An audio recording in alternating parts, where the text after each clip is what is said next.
Vis-à-vis de cette phrase, je me dis qu'effectivement, les explications ou les pistes à creuser, c'est aussi parce qu'il y a une modification de la forme scolaire avec le numérique, c'est-à-dire qu'il y a les murs de l'école, la forme de l'école tout à l'heure, on parlait justement, physiquement parlant, il y a quelque chose qui explose. Les territoires ne sont plus le territoire de la classe. Avec le numérique, ça n'a plus trop de sens. Il y a un appariement avec une classe en Allemagne et en Suisse, ils se parlent par Skype, je ne sais pas voir d'autres choses, enfin, il y a suffisamment de choses qui ouvrent la classe. Pour l'établissement scolaire, c'est pareil. Et puis pour le territoire de l'élève, alors là c'est encore pire, son territoire d'apprentissage n'est plus celui de l'établissement scolaire. Il y a une question de temporalité. Depuis tout à l'heure, on tweet avec certains ou d'autres. C'est vrai que le temps scolaire, c'est pas le temps des médias et c'est pas le temps des nouveaux médias. Le temps des nouveaux médias, c'est à nanoseconde, c'est facile à dire, mais c'est vrai, il y a du temps réel. Nous, on vend une plateforme que l'on appelle temps réel, et c'est ça que les collectivités achètent.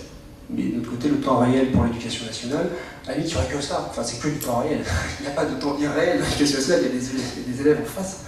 Donc c'est vrai que cette dimension médiatique, et cette force aussi médiatique, parce qu'il y a une influence, il y a une fascination aussi, c'est très séduisant, ça rentre en opposition avec le temps scolaire, les temps scolaires.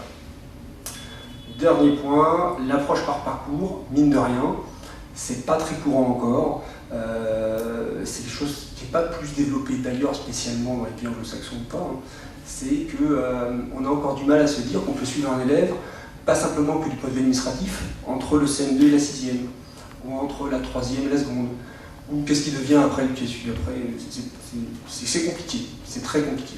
Et comme par hasard, nous, là où ça fonctionne, c'est sur les situations dites marginales ou périphériques, les lycées pro, les élèves en situation de handicap, les publics non francophones, enfin comme par hasard, c'est dans ces marges-là où il y a un besoin d'un suivi, et là, ça marche.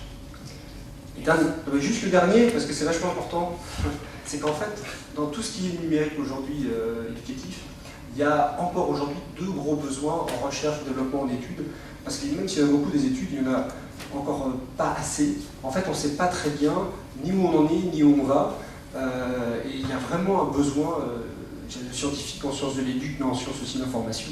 Ça reste véritablement quelque chose qui, enfin, un domaine et un champ d'expérimentation énorme.